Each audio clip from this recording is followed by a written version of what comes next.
What's next? What's next? Focus question. How does Cruz change in the story? What events sparked the change? The bell rang to signal the start of lunch period. Cruz collapsed on a bench in the cafeteria across from his best friend Eric and wolfed down a pizza slice. Then he hoisted his backpack. He wondered why it felt as if it was weighed down with bricks. Cruz closed his eyes. Suddenly, his head ached so intensely that it felt like the one of those bricks was rattling around inside his head. "Are you okay?" Eric asked, raising his eyebrows. "I'm just rushing to get to the music room for recess," Cruz explained. "No matter how much time I spend practicing guitar, I'm just not getting it." As Cruz spoke, his mouth felt exceptionally dry. He took a swig from his water bottle. When he swallowed, he thought he felt a scratchy jump lodged in his throat. "Come on, play kickball with us." Eric pleaded, standing up. "Not today," Cruz answered, rustling inside his backpack for a whole pass. Papers and pencils cascaded out of the bag of Cruz dug around in the chaotic jumble. As Eric stooped over to pick up the papers, a charcoal portrait of Cruz's dog, Kana, looked up at him. "You are super talented," Eric said. Cruz shoved his papers into his bag and grabbed the sketch, calling out thanks as he raced away. "As much as I'd love to play kickball, I have too much stuff to do," Cruz thought. He could barely keep track of his schedule these days. There was math club before school on Tuesdays and Thursdays, while the other mornings he liked to get to school early to play basketball. After school was jam-packed with karate and hockey. On top of all those commitments, he had recently started learning to play the guitar. On weekends, he was enrolled in an art class at the rec center, and he often volunteered with his mom at the food bank. As he thought more about it, he realized that the past month he had spent learning guitar had been particularly busy. That afternoon, Cruz's mom picked him up from school. "Hey Mom, what's next?" he asked her. "Well, hockey practice starts in 20 minutes, he replied. "Wait," Cruz interrupted. "I thought I had karate today," he exclaimed. "Nope, that's tomorrow," she replied, pointing to the hockey equipment next to him on the back seat of the car. "Honey, are you okay? You look flushed," she added. Closing his eyes for a second, Cruz leaned back against the headrest. His throat felt even scratchier than before. "I'm fine," Cruz lied. He didn't want to confuse that he didn't feel well and risk missing hockey. A big game was coming up and he needed to practice with his team. The next morning, Cruz could barely move. His throat hurt so bad that he couldn't swallow.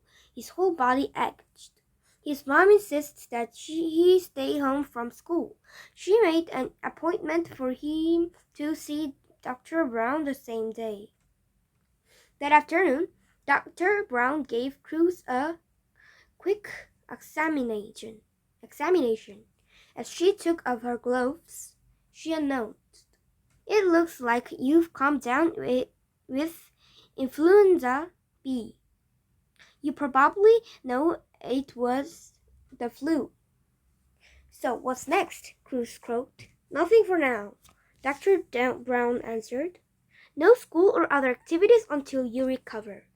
"But," Cruz protested as he tried to sit up on the examination table, "I have a hockey game coming up, a science fair project to finish, and—" he sputtered. "Just rest," Dr. Brown advised. "You need to strengthen your immune system," she continued. "The immune system maintains our health, and yours needs attention right now. When you get too busy or stressed, you are more likely to get sick." On the ride home, Cruz's mom said, "Honey, you've been doing so much lately. How would you feel about cutting back on some of your activities?" Cruz replies, "It's okay, Mom. I have it under control." As soon as the words escaped his lips, Cruz wondered if they were true. Back at home, Cruz crawled into bed. He barely got out from under the covers for the rest of the week. Cruz returned to school on Monday, but Dr. Brown recommended waiting another week before getting back to sports. Although it felt nice to have a break, Cruz was soon bored. He tried to practice guitar, but he got frustrated easily. By midweek, he was begging his mom to let him get back to karate and hockey. "Not yet. How about taking Kana out for some fresh air?" she suggested. "Okay," Cruz grumbled. Along the wooded trail behind the house, Kana stopped to sniff everything. Cruz gently yanked her along. "Come on, girl," he coaxed. Then Cruz remembered. He didn't have anywhere to go or anything to do. He unclipped Kana's leash and sat down on a tree stump. "Right now, I should be lacing up my skates," he reflected. Instead, he was watching Kana chase a butterfly. She looked so silly with her big ears flopping around like a puppy's. Cruz couldn't help but laugh. At that moment, movement in the soil by Cruz's field caught his attention. He peered closer to find a snail inching along. "Cool," he murmured. Cruz began wandering around the woods with Kana. He soon discovered a patch of small mushrooms. He figured that he'd better not touch them, as they could be poisonous. He knelt down to investigate their striking colors and odd shapes. After what seemed like no time at all, Cruz noticed that it was getting dark. He rushed home for dinner, delighting in the crunching sounds that leaves many beneath his feet and Kona's paws. The next day after school, Cruz packed his pencils and sketchbook in his backpack and returned to the woods with Kona. We found a bird's nest and worked on a sketch of 3 speckled eggs for more than an hour. Every day after school that week, Cruz sought out something fascinating to scratch in the woods. Soon illustrations of rotting trees and camouflage insects filled the pages of his sketchbook. Before long, Cruz was well enough to return to his activities. At first, it felt good for things to be back to normal. His guitar playing was slowly improving, and he even churned out some of the sketches he'd made in the woods into paintings in his art class. Soon, however, he realized that he missed the time he had spent wandering in the woods. Cruz wasn't sure how to tell his mom how he felt. One night over dinner, Cruz finally cracked.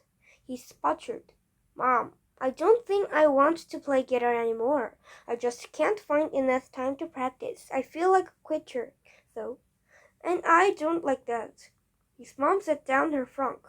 "Oh, Cruz, you won't disappoint me if you stop playing guitar," he assured him. "It's totally okay to take a step back. That's no reason that you should feel stressed and pressured by your activities. Remember, you signed up for these commitments because you wanted to do them." She put her hand on his shoulder. "Let's look over your schedule. You need to have more free time to just do whatever you want." Cruz smiled. He was already imagining that wonders he would uncover in the woods.